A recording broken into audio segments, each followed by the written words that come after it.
Hello, everyone. Welcome to today's episode of Sunday Messages. I know that I've been MIA for a bit. I've received lovely messages from people like, we miss you on YouTube. We want to hear the podcast. I want more podcasts. So I am back. If you don't know, I have been like balls deep inside a massive project, which I just launched, and I'm going to be talking about it all over the place. I'm so excited about it. It's like one of the biggest moments of my entire career. And so I'm just very excited to share more about it. And a lot of the podcasts that I have coming up, I have a whole schedule of podcasts, different topics that I want to cover in these videos and in these recordings. And so I'm just very excited to deliver that to you because I've been sitting on them for months and have not been able to talk about it because I needed to wait to create my big project and all of that good stuff. So that's going to be coming up. I'm giving more details. All that good stuff is coming soon. So I want to make today's episode quick. I'm just recording this and I'm going to put it out right after I record it. And I want to talk about what I describe as the 51% rule.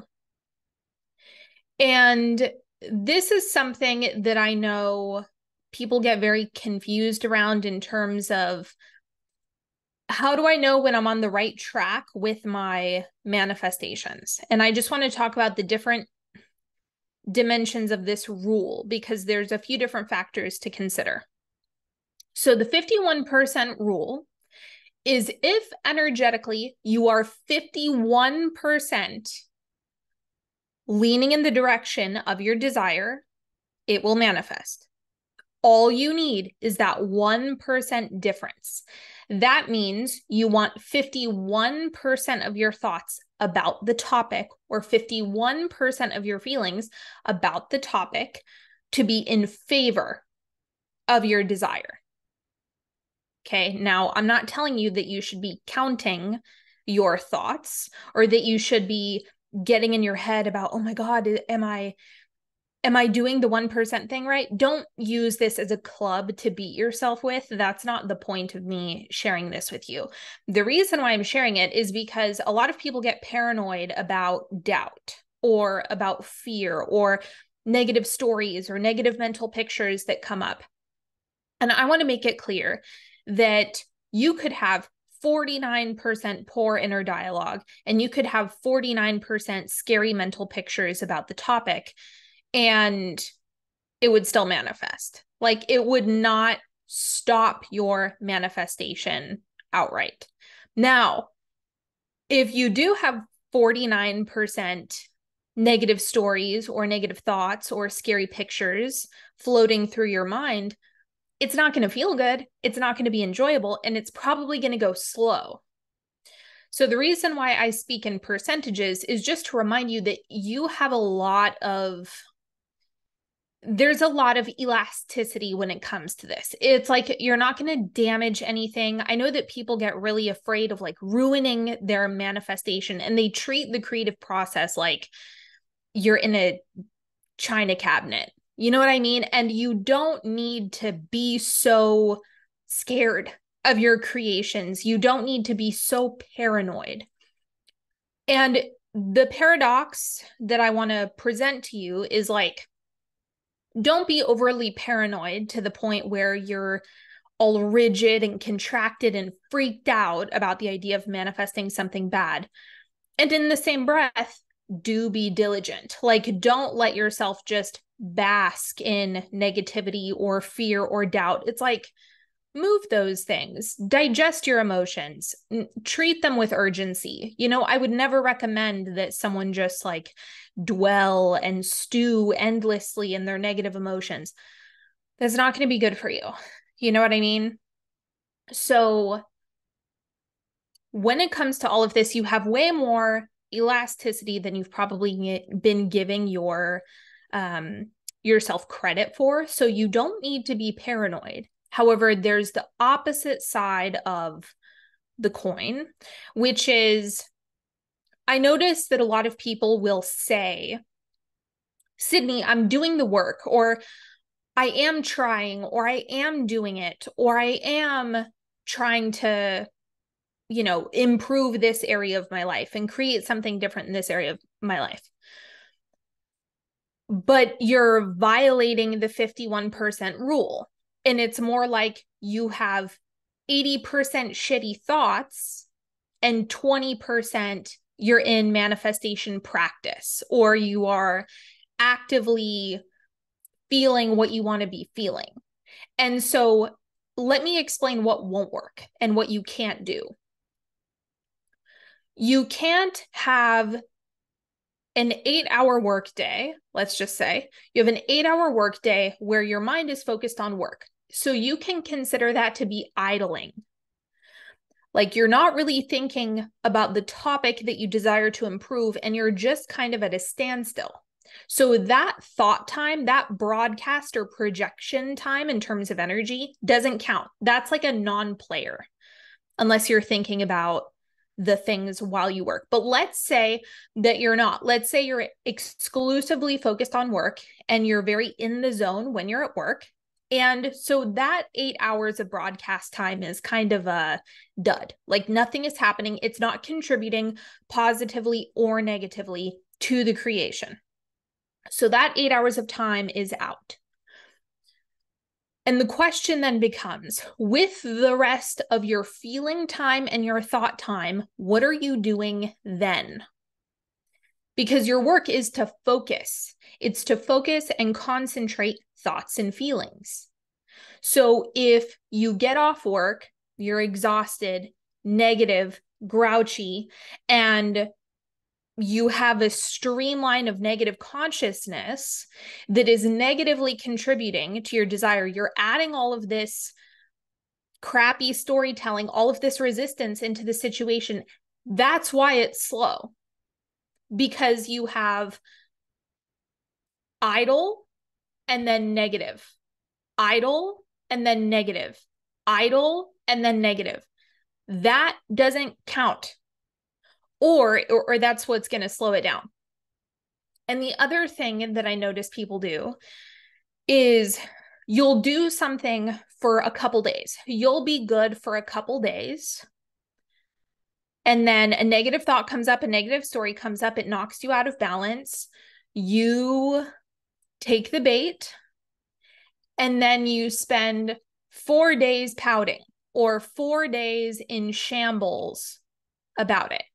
Well, the 4 days is going to count for more because you only spent 2 days in good shape and there's not enough momentum. And when people do that, it's like you slipped up, you fell off the wagon, you spiraled out, you spent days and days and days squandering the broadcast time. Think about every moment that you can pay attention or that you can intentionally think and feel is time that you should be using constructively, in my opinion. And when I say you can use it constructively, that could mean many different things. That could mean being in bliss, being in pleasure, thinking affirmatively about what you want, feeling affirmatively about what you want, having a good time, enjoying your life. Like there's a lot of different ways that you can positively contribute energetically to the situation. But in general, just think about it like this. If you are not thinking at least 51% positively about the topic at hand that you want to change, you're not tipping the scales. And the biggest problem that people have is a lack of persistence and a lack of discipline. So when you fall off the wagon, it's like you give up, and then it's like, well, can I even do it? I don't know if I can do it. Maybe I can. Maybe this won't work for me. What if it takes forever? You're wasting your time. That is time that you could be using broadcasting and emitting what you want, because there's going to be an echo of that later.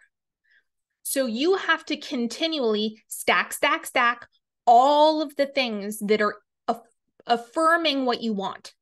I don't care what method you choose. Thinking, feeling, visualizing, vision boarding, do whatever the hell you want.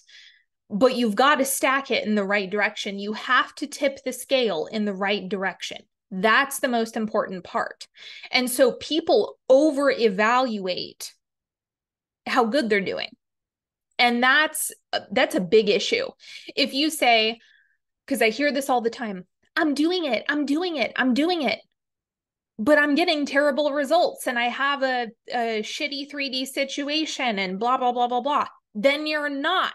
Then that means you are not tipping the scale that 1%. Maybe you do an hour of focused practice, but if throughout your entire day, what is dominant is fear and negativity or bad storytelling or whatever, that's what you're going to get. So you can't do an hour of focus, an hour of practice. That cannot override the 15 other hours during your day that you're dwelling, fantasizing about negative situations, expecting the worst, telling a bad story. So you have to think about this in terms of ratios. And that's why I tell people, it's like, you have bandwidth. You can have fear and doubt and all the human emotions that come up. You can be skeptical about all of this. All of that can come up, but don't fucking live there. Don't live there. Don't spend 15 hours of your day in negative contemplation or negative expectation. That doesn't fly. And so that's why I wanted to do this episode, is because you have kind of two extremes that pop up with people. It's either, oh my God, I'm freaking out. I had a moment of doubt. I'm going to ruin everything. No. You're not going to ruin anything. You can't, what does Abraham Hicks say? You can't get it wrong and you can't mess it up because your creation is never done. So there's always more and more and more creating to do. There's always more. There's always something on the other side of even a bad experience. And so you're never done. You're never through. It's never over. But also, don't live in the camp either where you have negative experiences going on around you or negative habits and patterns of thought, and you know that the situation is a reflection of what you have going on internally, right? Especially if it's been long-standing. A long-standing pattern or a long purgatory or a problem issue, a problem that you've had a long history with, something like that. That's a reflection. And the 3D kind of perpetuates itself because you're looking at the 3D and you're saying, oh, that's real. I'm going to pay attention to that and think about that. And then I'm not gonna deviate from what I'm seeing in the 3D. And so then I'm not actively constructing a different pattern, which is something that I could see later if I stuck to it for longer than 30 seconds. And so you cannot be in the habit of saying, I'm doing it. Oh, it hasn't worked yet. Oh, it hasn't worked yet. Maybe this isn't working for me. That's the problem, is you interrupt the momentum by evaluating prematurely. And so the impatience is like a major issue, is you fail to persist because you get impatient when it's like, no, you have to hold it until it pops. Make reality your bitch. That's what you need to do, is say, okay, I'm going to hold this and I'm going to focus on this and I'm going to concentrate my energy to the best of my ability and I'm going to do it and I'm going to do it and I'm going to do it and I'm going to do it and I'm going to do it and I'm going to focus until I get what I want. And I am not going to collapse or fold or give up or start entertaining other things. It's like, no, you have to go all the way in to what you want and you have to commit to that. Otherwise, you're going to hold yourself in purgatory. So don't think for a second that there's this mysterious problem that needs to be solved, or there's this subconscious belief that is eluding you and you haven't figured it out yet. Don't add a whole bunch of complexity to this. Make it simple. Make it, what am I thinking and feeling dominantly during the day? And make your work either metabolizing your emotion, focusing your emotion, shifting your thoughts, interrupting your thoughts. I think more people need to do this. Let's say people have gotten into this habit of healing and it just becomes this like endless excavation. And what I'm noticing is my clients most of the time need less excavation, more focus, more commitment to what they want, more point at what you want, point in the direction that you want to go, and that's going to serve you a lot better. So I know that there's value to excavation, but you can have too much of a good thing. And I think that if you notice that you're telling a bad story and you have it running in your mind, it's like you've got to nip it as soon as you can, and you have to shift it as soon as you possibly can. And that is going to allow you to give more broadcast time, more emission time, and the percentage of energy that you're giving to what you want will grow. So I hope that that serves all of you. Stop giving up. Stop throwing in the towel or looking for something that's wrong or asking why it hasn't worked yet. Knock it off. Stop doing that. Focus. Just it's okay that it hasn't popped yet. That's an echo of the past frequencies that you were holding, and you're working on solidifying the new experience, but don't get distracted. Do not take the bait. Don't muck around so much and start digging around for problems. Stop that habit.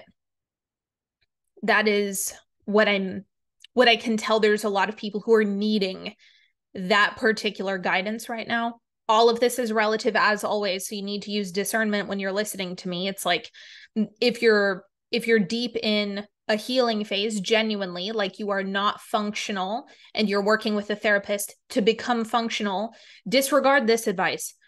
Work with your practitioners. I know that I think I mentioned this in the previous episode, but I just want to remind all of you, this is relative. I just happen to notice for my client base, this is what is really needed. Like a lot of my clients have done a lot of work on themselves to heal and evolve emotionally and improve themselves and regulate their nervous system. They're like jam-packed, loaded with tools. And now it's a matter of focus rather than investigate and